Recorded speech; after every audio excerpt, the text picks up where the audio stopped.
اس لیے اس جسم اور اس بدن کی توانا ہونے کے لیے اور اس کے بڑھنے کے لیے، اس کی بہبود کے لیے جو جو چیزیں ضروری ہیں وہ اس کے غریزہ بدنی کہلائے گا۔ بالکل ایسے۔ دوسرا غریزہ معنوی ہے۔ غریزہ معنوی یعنی جس مقصد کے لیے خداوند عالم نے یہ بدن بھی انسان کو عطا کیا ہے، وہ غریزہ معنوی کہلائے گا۔ یعنی انسان کا اپنے خداوند عالم کے قریب سے قریب تر ہوتے چلے جانا۔ اسی وجہ سے جب بھی احسنت، اسی وجہ سے جب بھی آپ کوئی بھی فعل عبادی انجام دیتے ہیں، روزہ رکھتے ہیں، نماز پڑھتے ہیں، حج کرتے ہیں، عمرہ بجا لاتے ہیں، خمس دیتے ہیں، صدقہ دیتے ہیں، کسی یتیم کے سر پہ ہاتھ پھیرتے ہیں، کسی سے مسکرا کے بات کرتے ہیں، کسی بیمار کی تیمارداری کرتے ہیں، اس معاشرے میں کسی پر سلام بھیجتے ہیں، سلام علیکم کہتے ہیں، یہ جتنے بھی ہیں یہ انسان کے وہ جو غریزہ معنوی ہے اس بدن سے انجام دینے کے نتیجے میں حاصل ہوتا چلا جائے گا۔ اب جب ہم ایک جملے میں تربیت کی تعریف کرنا چاہیں تو یہ کہیں گے کہ تربیت اس عمل کو کہتے ہیں کہ جو غریزہ مادی اور غریزہ معنوی کے درمیان تعادل برقرار رکھنے کے لیے انسان کی مدد کر سکے۔ کیا بات ہے، کیا بس اگر ایک انسان اس طرح سے نشو و نما پائے، اس طرح سے اس کا قوام ہو، اس طرح سے وہ بڑھنا شروع ہو جائے کہ اس کا غریزہ مادی اور غریزہ معنوی ان دونوں کے درمیان وہ تعادل کر سکے، اگر وہ تعادل کر سکے، یہ جو عمل اس تعادل کے اندر اس کی مدد کر رہا ہے، اس کو تربیت کہتے ہیں۔ بس اب معاشرے میں دیکھنا شروع کریں کہ اگر ایک انسان نماز کو خداوند عالم کی جو فعل عبادی ہے جو خدا نے اس کے اوپر واجب کی ہے، ایک مکلف انسان اس کو نماز کی حقیقت کو سمجھ کر پڑھنا شروع کر دیتا ہے، انجام اس نے اسی بدن سے دیا ہے، لیکن اس نماز کو معصوم فرماتے ہیں کہ الصلاۃ، یہ والی جو نماز ہے معراج المومن، کیا بات ہے، یہ مومن کی معراج بن گئی۔ یہ جو نماز ہے الصلاۃ مفتاح الجنہ، یہ جو نماز تم نے پڑھی ہے یہ جنت کی کنجی ہے۔ کیا بات ہے۔ یہ جو نماز تم نے پڑھی ہے تنہا عن الفحشاء والمنکر، یہ نماز تمہیں فحشاء اور منکر سے بچانے لگی ہے۔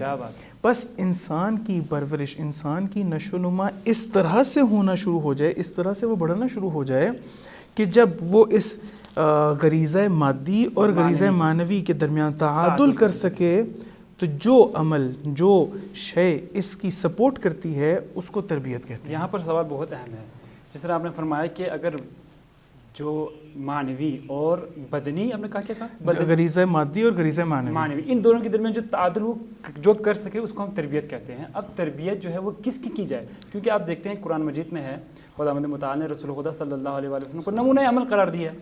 اب کیا ہمارے اوپر یہ فرض ہے کہ ہم صرف رسول خدا کو دیکھیں، ان کی سیرت پر عمل کریں، یا ان کی جو گفتار ہے ان پر عمل کریں، یہی ہمارے کافی ہے، یا پھر کس کی ضرورت ہے؟ اب سوال میرا یہ ہے، کس کی لیے ضروری ہے، کس کی ضرورت ہے؟ سب سے پہلے میں آپ کے جو سوال کی پہلی شق ہے اس کا جواب دیتا ہوں۔ یعنی آپ نے یہ کہا کہ رسول خدا ختمی مرتبت محمد مصطفیٰ صلی اللہ علیہ وآلہ وسلم، ان کی جو سیرت ہے خداوند عالم نے اس کو انسان کے لیے اسوہ حسنہ قرار دیا۔ بے شک صحیح ہے، لقد کان لکم فی رسول اللہ اسوۃ حسنہ، کہ رسول خدا کی اس سیرت میں، رسول خدا کے قول میں یعنی ان کے فرامین میں، رسول خدا کے عمل میں یعنی جو ان کی سیرت ہے جو وہ عمل انجام دے رہے ہیں، رسول خدا کی تقریر میں، یعنی تقریر سے مراد کہ اگر رسول خدا کے سامنے کوئی ایک صحابی ہے، کوئی ان کا مددگار ہے، انصار ہے، کوئی فعل انجام دیتا ہے تو وہ آگے سے روکے نہ، یعنی تقریر رسول بھی۔ اچھا، یہ رسول خدا کی سیرت کو خداوند عالم اسوہ حسنہ انجام بیان کر رہا ہے، اس کی وجہ کیونکہ جس طرح سے رسول خدا نے اپنے اس غریزہ مادی اور معنوی کے درمیان اس کمال تک کے اشارے کے لیے جس طرح سے اس کائنات میں تعادل قائم کیا ہے ویسے کرنا شروع کر دو، جس طرح سے کیا۔ اچھا، آپ مجھے یہ بتائیے کہ کیا آیا رسول خدا کے اولاد نہیں تھی؟ رسول خدا کے ہمسائے نہیں تھے؟ رسول خدا کی زوجات نہیں تھیں؟ رسول خدا کے انصار نہیں تھے؟ اصحاب نہیں تھے؟ ملنے والے نہیں تھے؟ بہت سارے ایسے افراد موجود تھے۔ اس کا مطلب یہ ہوا کہ جس طرح سے آپ نے پوچھا کہ تربیت کس کی کرنی ہے یا کس کی ہو سکتی ہے، اس کے اندر اگر ہم لوگ اس اعتبار سے 3 قسمیں کرنا شروع کریں کہ سب سے پہلے انسان اپنے نفس کی تربیت کرتا ہے، یعنی اسی غریزہ مادی اور غریزہ معنوی کو ذہن میں رکھتے ہوئے انسان ہمیشہ اپنی ذات کی تربیت کرتا ہے۔ اسی لیے معصوم علیہ الصلوۃ والسلام فرماتے ہیں کہ اگر کسی انسان نے اپنے خیر اور بد ہونے کو، نیک اور بد ہونے کو پہچاننا ہے تو اپنی تنہائی کے اندر دیکھے خود کیسا ہے، جیسا وہ تنہائی کے اندر ہوگا ممکن ہے کہ کسی کے سامنے اگر وہ جائے اور سامنے جا کے برا عمل انجام نہ دے, ممکن ہے کہ اس کو اپنے معروف ہو جانے کا کوئی اچھا نہیں ہے, نیک پیش کرے, ہاں چھپا رہا ہے, اپنے آپ کو چھپا لے, لیکن تنہائی میں جیسا وہ ہوگا ویسا وہ انسان اپنے آپ کے لیے آشکار ہوتا چلا جائے گا. اس کو معلوم ہے کہ مجھے کس جگہ پہ خامی ہے, خلل ہے, کس طرح سے مجھے اپنے آپ کو بہتر سے بہتر کرتے چلے جانا ہے.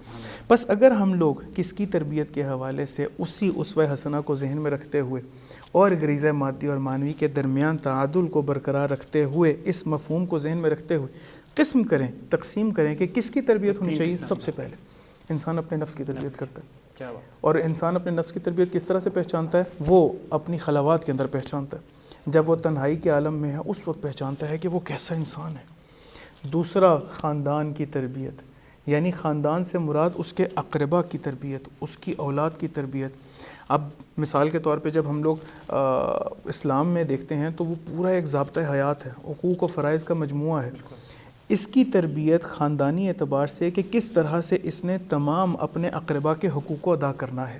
آیا صلہ رحمی کر رہا ہے یا نہیں کر رہا؟ آیا اس کے اگر والدین جو ہیں وہ ضعیف ہیں تو کیا آیا وہ اپنے والدین کے حقوق کو ادا کر رہا ہے یا نہیں کر رہا؟ یا پھر مسلسل اپنے حق کی طرف متوجہ ہے, اپنے حق کی طرف متوجہ ہے کہ میرا یہ حق ہے میرے خاندان سے مجھے ادا نہیں کیا جا رہا.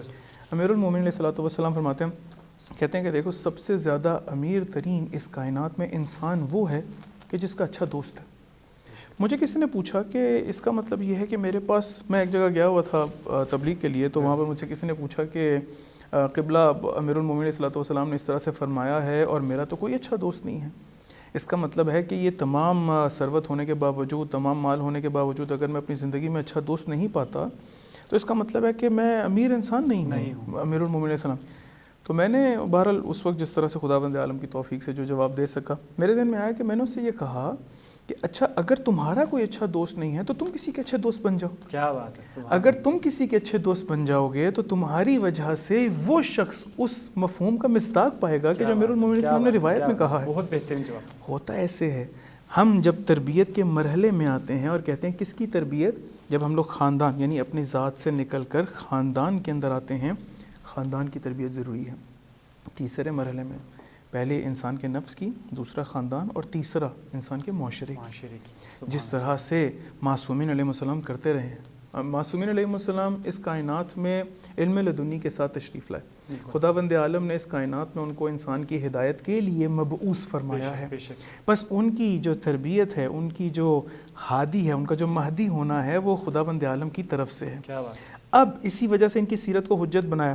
اب کس طرح سے معصوم اپنے خاندان کی تربیت کرتے رہے, کس طرح سے اس معاشرے کی تربیت کرتے رہے, ہم لوگوں کو یہ دیکھنا. تمام انبیاء کا سلسلہ یہی.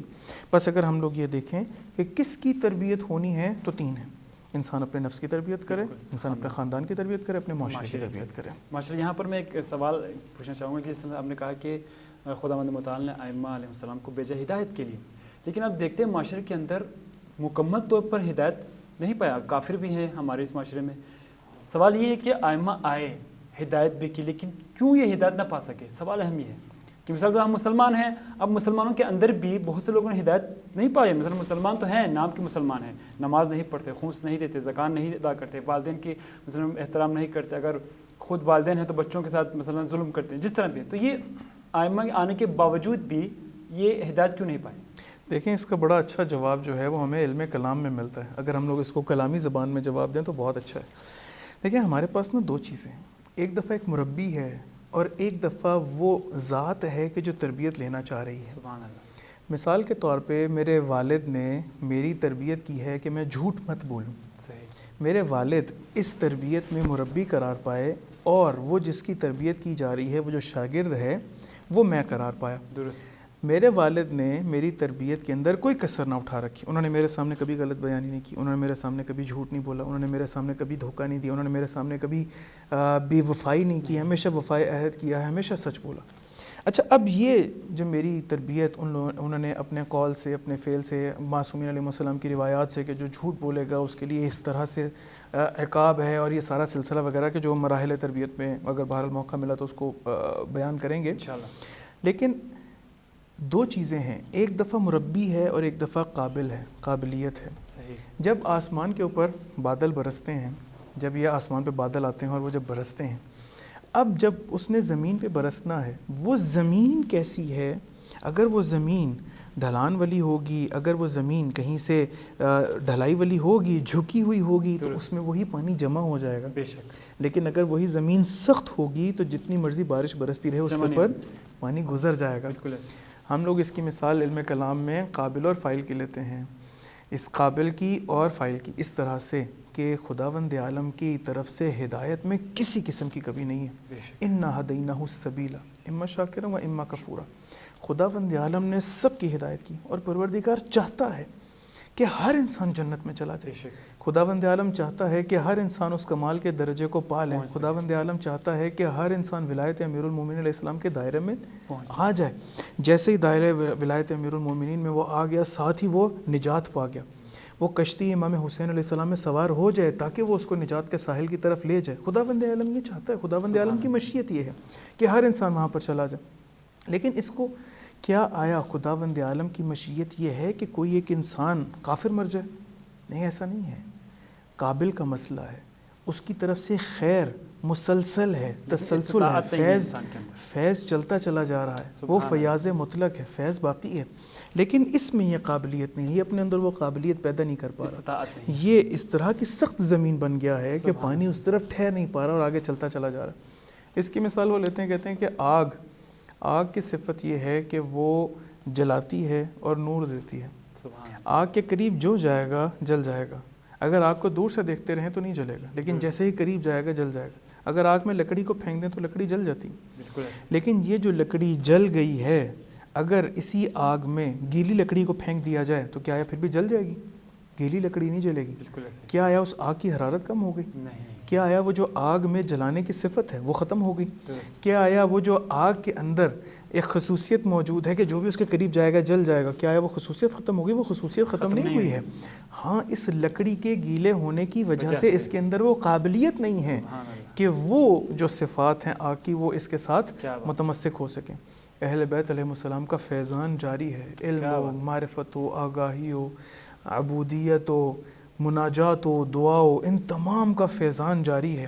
وہ شجاعت و وفا و ان تمام کا فیضان جاری ہے. ہاں، اب ایک انسان جیسے ہی قابلیت پیدا کرتا ہے اس کے اندر وہ سمونا شروع کر دیتا ہے اور تاریخ میں اس کا نام سلیمان لکھا جاتا ہے. تاریخ میں اس کا نام قمبر لکھا جاتا ہے. اور اگر اس کائنات میں دیکھیں تو تاریخ میں اس کا نام قاسم سلیمانی لکھا جاتا ہے، شہید فخر زادے لکھا جاتا ہے، ڈاکٹر محمد علی نقوی لکھا جاتا ہے، شہید عارف حسینی لکھا جاتا ہے. یہ تمام وہ ہیں کہ جو اپنے اندر قابلیت پیدا کر سکے اپنے نفس کی غریزہ معنوی اور مادی کا ایسا تعادل پیدا کیا، ایسی تربیت کر سکے اپنی کہ وہ جو فیضان ہے، وہ جو فیاض مطلق کی طرف سے فیض جاری ہے اہل بیت علیہ السلام کے واسطے سے، اس کو سمونے میں کامیاب ہو گئے. جیسے ہی سمونے میں کامیاب ہو گئے ہم نے دیکھا کہ کیسے معاشرے کے اندر افراد نے جنم لیا. سبحان اللہ، بہترین انداز سے آپ نے بیان کیا. ناظرین کرام، انشاءاللہ امید کرتے ہیں آپ ہمارا یہ پروگرام پسند کر رہے ہوں گے. انشاءاللہ یہاں پر ایک چھوٹا سا وقفہ لیں گے، انشاءاللہ وقفے کے بعد دوبارہ آپ کی خدمت میں حاضر ہوں گے انشاءاللہ.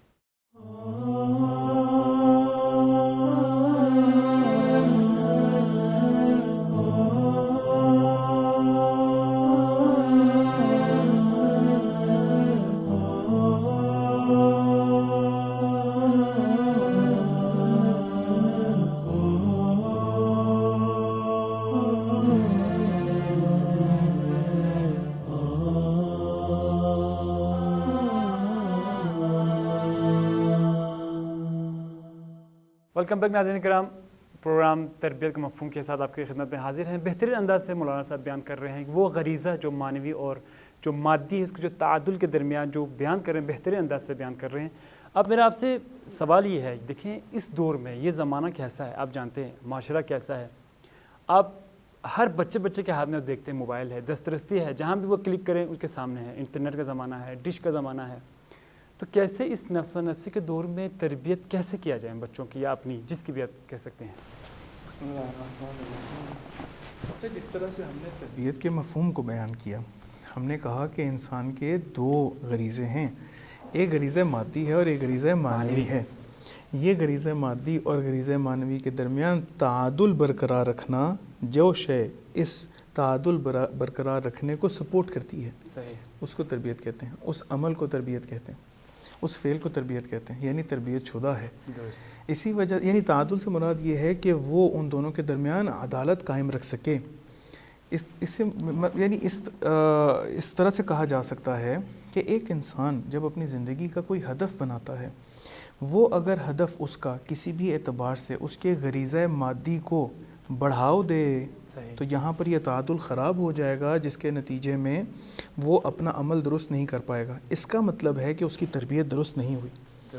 اسی طرح سے اگر ایک انسان اپنے غریزہ معنوی کو حتیٰ غیر متعادل کر دے، مثال کے طور پہ یعنی وہ اس معاشرے سے کہیں دور جنگلوں میں چلا جائے، اگر دور جنگل میں چلا جائے خداوند عالم کی عبادت کے لیے، خداوند عالم کی مشیت یہ نہیں ہے کہ انسان کسی طرح سے معاشرے سے دور چلا جائے، اپنے تمام وہ جو فرائض ہیں اس کے اوپر جو خداوند عالم نے اس کے اوپر فرض کیے ہیں اس شریعت محمد و آل محمد میں، وہ سارے کے سارے چھوڑ کر، اپنی بیوی کو چھوڑ کے، اپنی اولاد کو چھوڑ کے، اپنی تمام چیزوں کو چھوڑ کے ہر وقت عبادت کے اندر مصروف رہے، نہیں۔ اسی لیے معصومین علیہ السلام کی روایات میں ملتا ہے کہ اپنے وقت کو 3 حصوں میں تقسیم کرو۔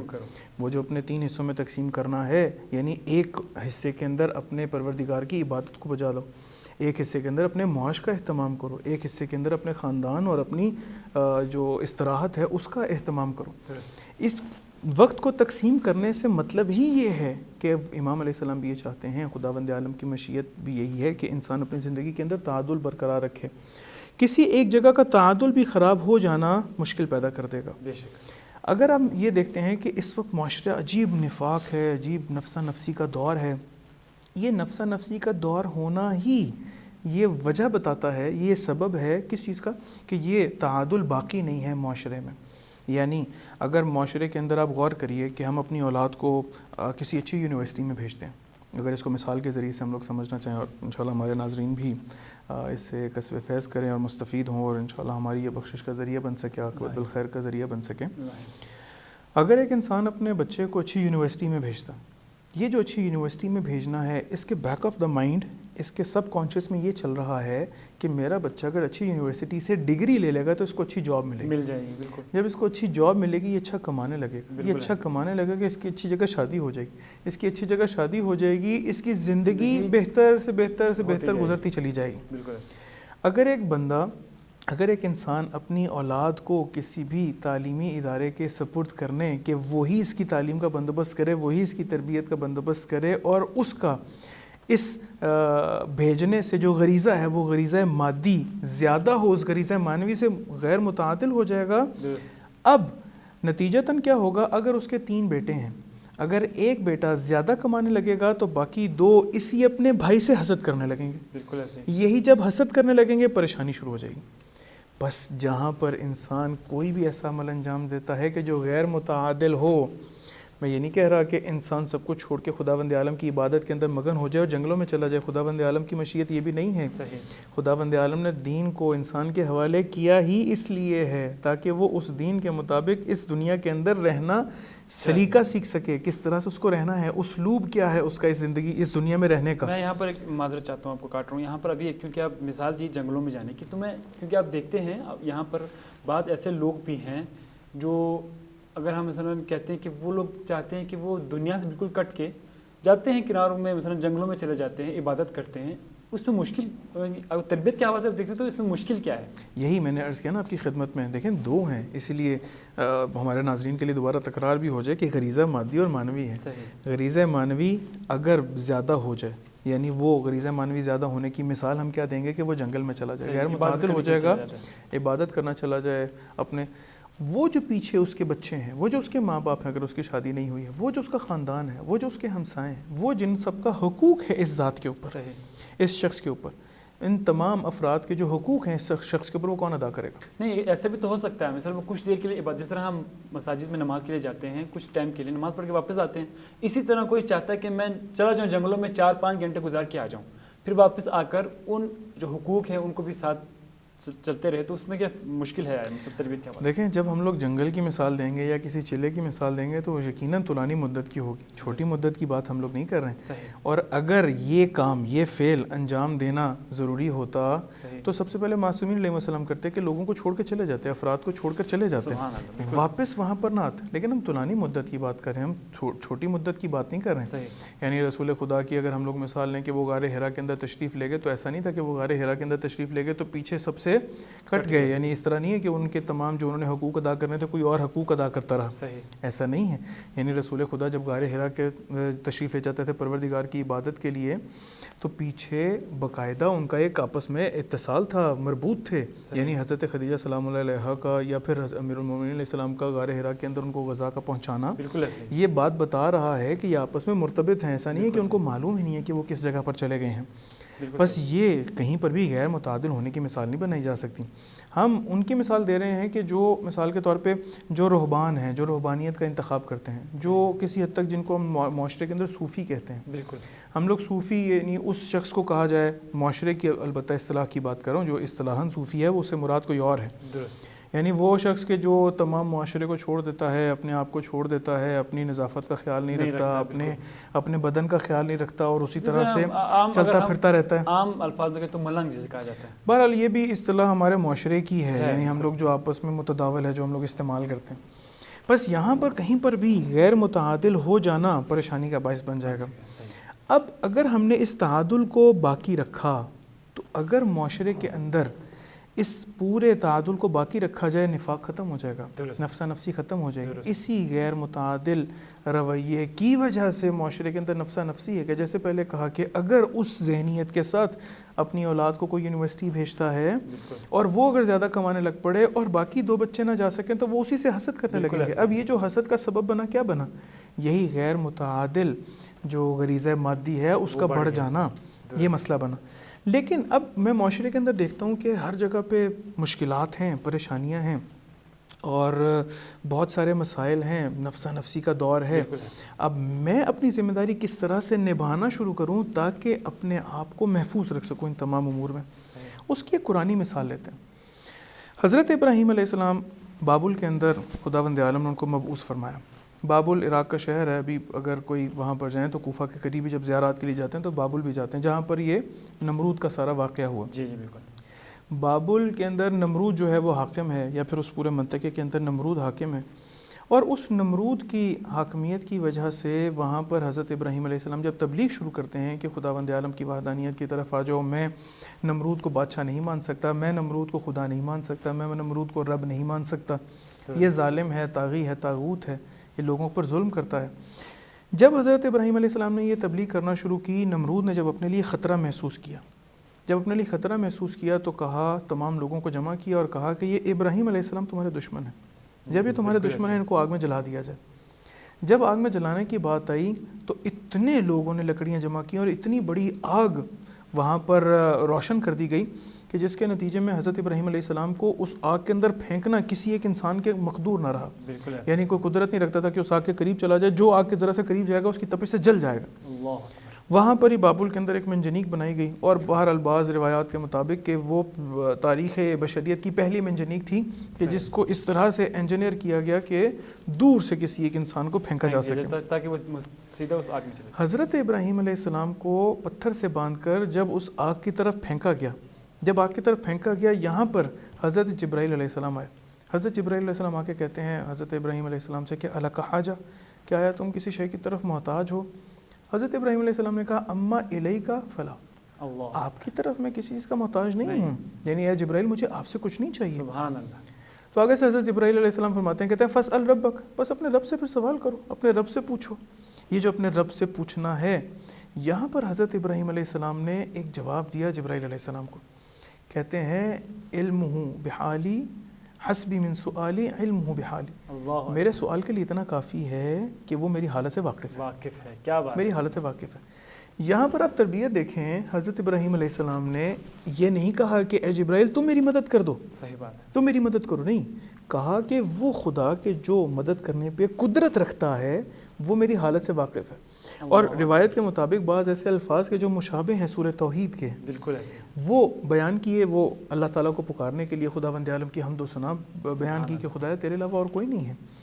جب خداوند عالم نے یہ سنا کہ ابراہیم علیہ السلام نے میرے علاوہ کسی اور پر تکیہ نہیں کیا ہے، تکیہ نہیں کیا ہے، تو ساتھ ہی کہا یا نارو کونی بردم و سلامن علی ابراہیم، اے آگ آپ ابراہیم علیہ السلام کے اوپر ٹھنڈی ہو جائے۔ میرا سوال شاہد مثال جس کی وجہ سے سارا واقعہ آپ لوگوں کی خدمت میں، اپنے ناظرین کی خدمت میں بیان کیا، جب حضرت ابراہیم علیہ السلام اس توکل کے ساتھ، جس کی یعنی اس تعادل کے ساتھ البتہ ہاں، اس توکل کے ساتھ اس آگ میں گئے ہیں، کیا آیا اس آگ میں جلانے کی صلاحیت ختم ہو گئی؟ اس آگ میں جلانے کی صلاحیت ختم نہیں ہوئی ہے، وہ آگ ابھی بھی بھڑک رہی ہے، وہ آگ ابھی بھی روشن ہے، وہ آگ ابھی بھی جلانے کی صلاحیت رکھتی ہے، جس کی وجہ سے نمرود اور اس کے جتنے بھی حواری ہیں وہ سب کے سب ان کو دور سے دیکھ رہے ہیں۔ یہ دور سے دیکھنا بتا رہا ہے کہ آگ کے اندر ابھی بھی تپش موجود ہے، لیکن وہ آگ کیا آیا ابراہیم علیہ السلام کو جلا سکی؟ ابراہیم علیہ السلام کو جلا نہ سکی۔ کیوں نہ جلا سکی؟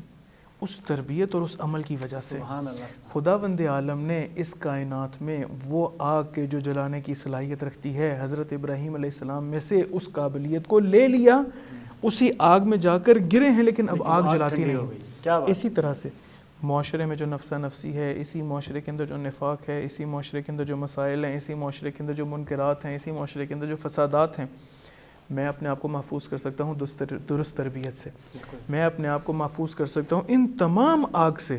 یہ منکرات آگ ہیں، یہ فساد آگ ہے، یہ تمام جو نفسہ نفسی ہے یہ آگ ہے، یہ غیر متعادل رویہ اس معاشرے کے اندر کہ جو اس آگ کے بھڑکنے کا سبب بنا ہے، کہ جس کی وجہ سے ہم معاشرے کے اندر بہت سارے افراد کو دیکھتے ہیں۔ کون ہے ہم میں سے کہ جو یتیم کا خیال رکھتا ہے؟ کون ہے ہم میں سے کہ جو کسی غریب کا خیال رکھتا ہے؟ کون ہے ہم میں سے کہ جو خدا کے لیے کسی کی تیمارداری کرتا ہے؟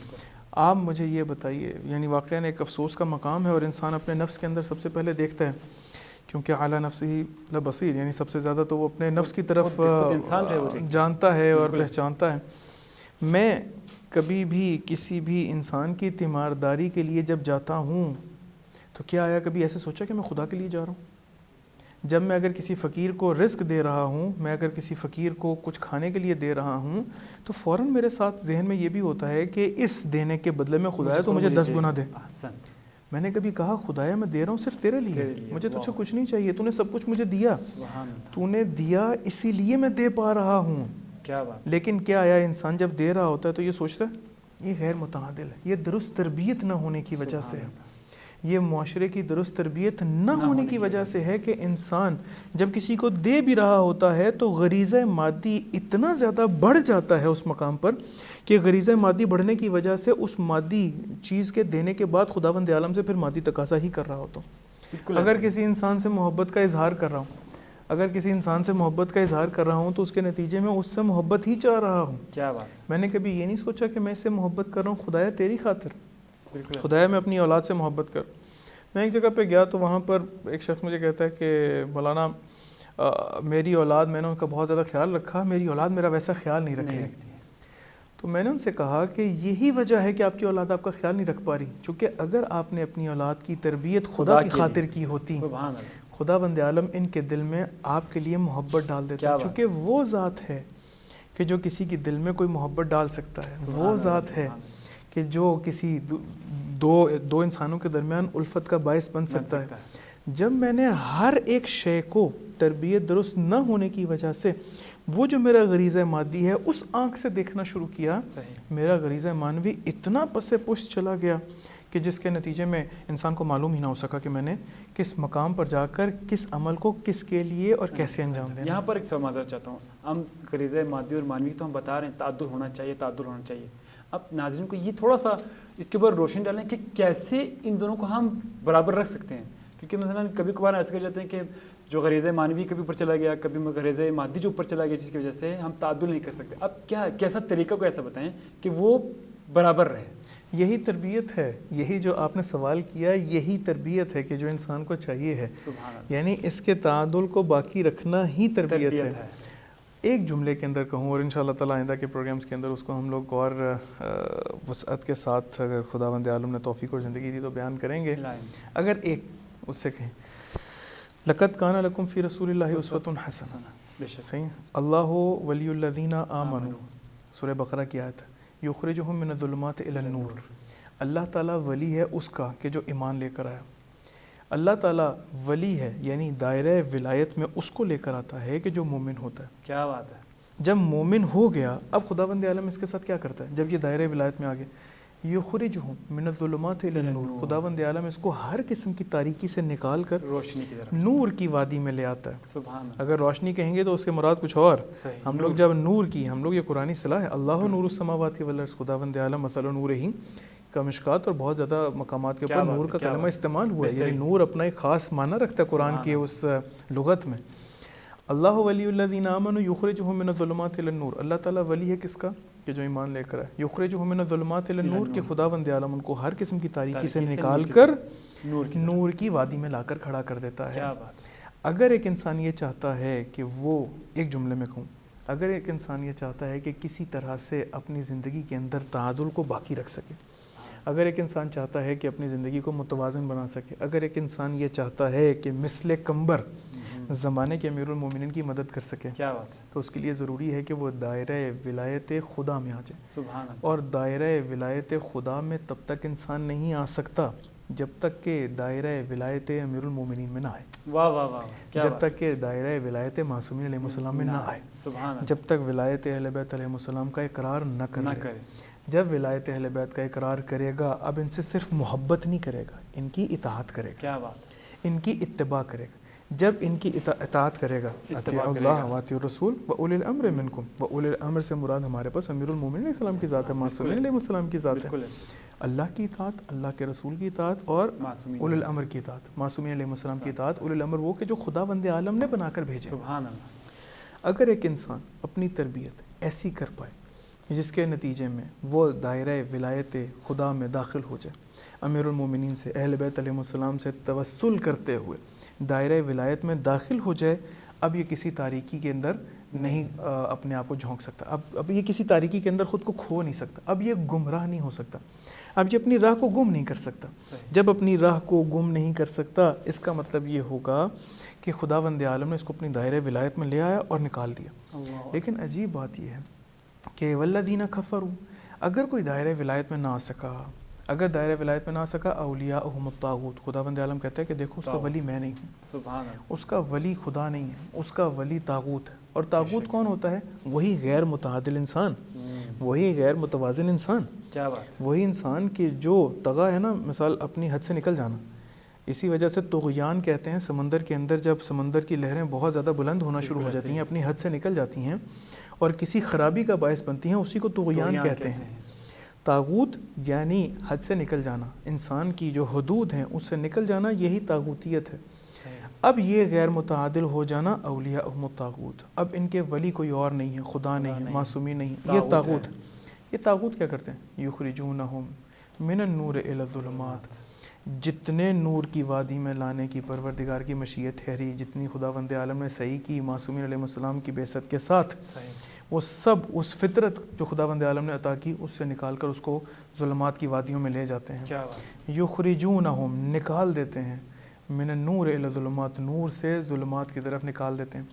بس ضروری ہے کہ انسان دائرہ ولایت میں، دائرہ ولایت پروردگار میں آ جائے اس تعادل کے ساتھ، تاکہ اپنی زندگی کو متوازن بنا کر بہترین طریقے سے خداوند عالم کے اس مقصد حیات تک پہنچ سکے. ماشاءاللہ بہترین انداز سے ماشاءاللہ آپ نے بیان کیا. ہمارے وقت تمام ہو چکا ہے انشاءاللہ. ماشاءاللہ ناظرین کرام، انشاءاللہ دیکھیں کس طرح سے غریزے جو مادی اور معنوی کو بیان کیا، کس طرح سے اس کا تعادل کے حوالے سے گفتگو کی، اور کس طرح سے کس سے تربیت کو شروع کیا جائے، اور کس طرح سے ہم اس تربیت کو کر سکتے ہیں، اور کس طرح اس دائرے میں آ سکتے ہیں، اور اگر ہم اس دائرے میں نہیں آئے تو کس طرح سے ہم طاغوت کی طرف جا سکتے ہیں، اور طاغوت کیا ہے. بہترین انداز سے مولانا صاحب نے گفتگو کی. انشاءاللہ پھر اپنے دوسرے پروگرام کے ساتھ آپ کی خدمت میں دوبارہ حاضر ہوں گے. اس وقت کے لیے اپنے میزبان مبشر موسوی کو اجازت دیجیے گا. السلام علیکم ورحمۃ اللہ وبرکاتہ.